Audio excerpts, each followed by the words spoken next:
और अब चलिए खबरें विस्तार से देख लेते हैं। इस वक्त केदारनाथ से एक बड़ी खबर आ रही है, जहां पर हेलीकॉप्टर की इमरजेंसी लैंडिंग कराई गई है। हेलीकॉप्टर में खराबी आने से पायलट ने हेली की इमरजेंसी लैंडिंग कराई है। हेलीकॉप्टर क्षतिग्रस्त भी हुआ है। इमरजेंसी लैंडिंग के बाद हेलीकॉप्टर में सवार यात्रियों ने राहत की सांस ली है। तो बड़ी खबर आ रही है, एक बड़ा हादसा होने से टल गया है। केदारनाथ से खबर है, जहां पर हेली सर्विस रोजाना बहुत सारे यात्रियों को लेकर ऊपर केदारनाथ तक जाती है, लेकिन आज यहां पर कुछ दिक्कत आई। हेलीकॉप्टर की इमरजेंसी लैंडिंग कराई गई है। अचानक तकनीकी खराबी आने की वजह से बताया जा रहा है कि इस इमरजेंसी लैंडिंग को कराना पड़ा। हेलीकॉप्टर में खराबी आने से पायलट ने हेली की इमरजेंसी लैंडिंग कराई है। हेलीकॉप्टर क्षतिग्रस्त जरूर हुआ है, लेकिन जो लोग इसमें सवार थे वो बिल्कुल सुरक्षित हैं और इमरजेंसी लैंडिंग के बाद हेलीकॉप्टर में सवार यात्रियों ने भी राहत की सांस ली है। तो रोजाना केदारनाथ में इसी तरह से यात्रियों को हेली सेवा की सुविधा दी जाती है, ऊपर पहुंचाया जाता है। लेकिन और इस पर बातचीत करने के लिए संदीप प्रसाद इस वक्त हमारे साथ फोन लाइन पर जुड़ गए हैं। संदीप, इस वक्त क्या जानकारी मिल रही है, क्या वजह रही कि इस तरह से हेलीकॉप्टर को लैंड कराना पड़ा?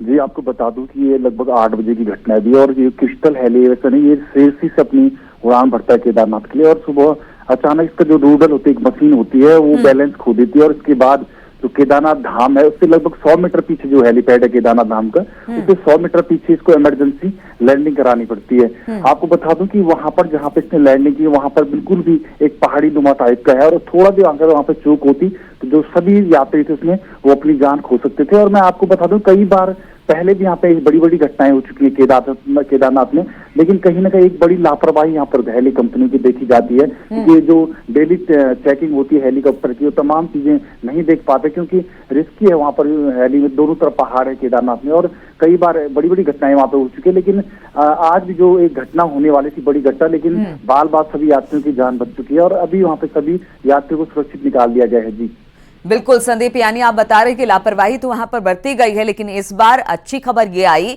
कि बहुत सही तरीके से इस इमरजेंसी लैंडिंग को अंजाम दिया गया। वहां पर यात्री सब सुरक्षित हैं और उन्होंने भी अब राहत की सांस ली है। बहुत बहुत शुक्रिया आपका हमारे साथ जुड़ने के लिए, तमाम जानकारी हम तक पहुंचाने के लिए।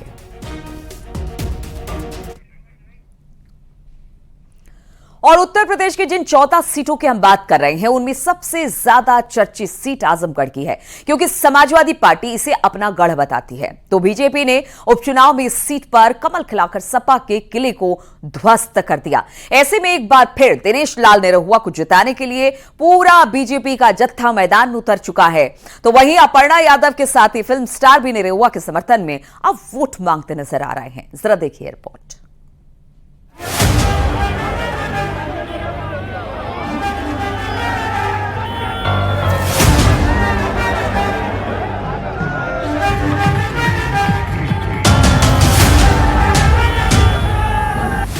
सिर पर भगवा साफा, आंखों में जीत की चमक लिए भोजपुरी स्टार के समर्थन में पूरा भोजपुरी परिवार सड़कों पर है। आजमगढ़ में एक बार फिर जीत का ताज अपने सिर सजाने के लिए दिनेश लाल निरहुआ मैदान में हैं, और उनके रोड शो में मध्य प्रदेश के मुख्यमंत्री से लेकर फिल्मी सितारे भी शामिल हुए। मध्य प्रदेश के मुख्यमंत्री मोहन यादव, मुलायम सिंह यादव की बहू अपर्णा यादव, फिल्म अभिनेत्री अक्षरा सिंह, फिल्म अभिनेत्री आम्रपाली दुबे, फिल्म अभिनेता रितेश पांडे समेत भाजपाइयों का जत्था रोड शो में नजर आया। यहाँ हमारे अपने प्रत्याशी श्री दिनेश लाल निरहुआ जी बहुत प्रचंड बहुमत के साथ जीतेंगे।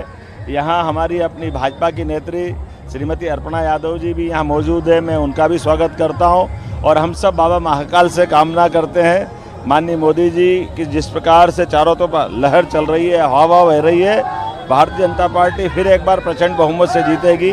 सभी अपने भाइयों से कहूँगी, सभी अपने परिवार के लोगों से कहूँगी कि दिनेश लाल यादव जी को यहाँ से भारी बहुमत से सांसद बना करके दिल्ली भेजें।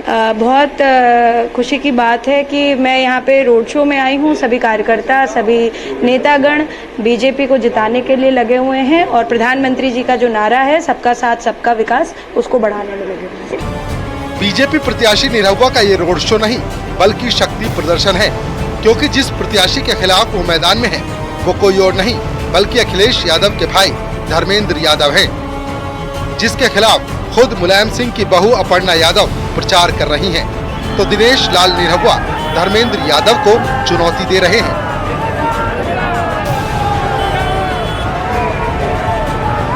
ये विजय यात्रा है, ये विजय रथ है और ये कमल खिला के रुकेगा। कितने लोग इस विजय रथ में शामिल हो रहे हैं? इस बार हमको लगता है 80,000 से अपर्णा यादव जी हैं और हमारे मोहन यादव जी हैं और हमारे भोजपुरी फिल्म के सभी कलाकार। वो लोग अब सैफई डाला जाएंगे। आजमगढ़ में उनके लिए कोई जगह नहीं। छठे चरण में वोटिंग भले ही 14 सीटों पर होने वाली है, लेकिन सबकी नजर आजमगढ़ पर जा टिकी है, क्योंकि बीजेपी के लिए अगर ये सीट साख का सवाल है तो समाजवादी पार्टी के लिए दांव पर प्रतिष्ठा। ऐसे में अगर जीत हार के लिए जातीय समीकरण को समझे तो आजमगढ़ में 21% ओबीसी मतदाता हैं, 19% एससी वोटर, 17% मुस्लिम मतदाता और 8% अन्य। यानी ओबीसी बाहुल्य इस सीट पर जीत के लिए बीजेपी ने ओबीसी चेहरों को भी फिट कर दिया।